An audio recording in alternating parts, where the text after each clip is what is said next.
einmal ist es so weit, die Luft so kalt, der Raum so leer. Es dreht sich im Kreis, dieses Hin und Her fällt mir sehr schwer.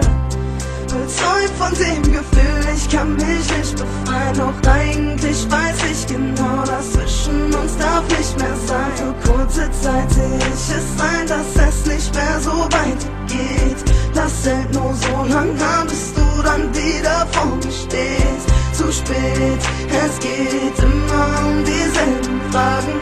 Der Schmerz vergeht und ich hör dich wieder sagen: halt zu mir, glaub mir nicht, lieber als das.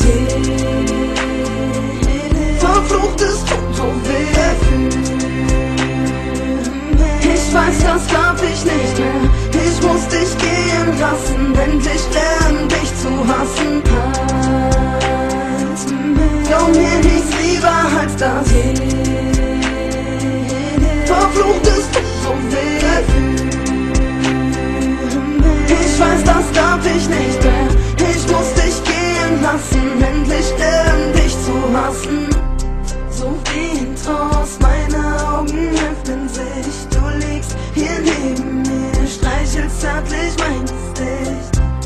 Die Uhr tickt, der Alltag kehrt zurück, in dem es für uns beide einfach keine Chance gibt. Der Augenblick ist das, was uns beiden bleibt. Die Zuversicht verschwand schon vor so langer Zeit. Die Sehnsucht schreit und bringt dich wieder hin zu mir. Ich will nicht stoppen, doch trotzdem sage ich zu dir: halt zu mir, glaub mir nicht lieber als das. Verfluchtes tut so weh. Ich weiß, das darf ich nicht mehr. Ich muss dich gehen lassen, endlich lernen, dich zu hassen. Halt zu mir, glaub mir nichts lieber als das. Verfluchtes tut so weh. Ich weiß, das darf ich nicht mehr. Ich muss dich gehen lassen, endlich lernen, dich zu hassen.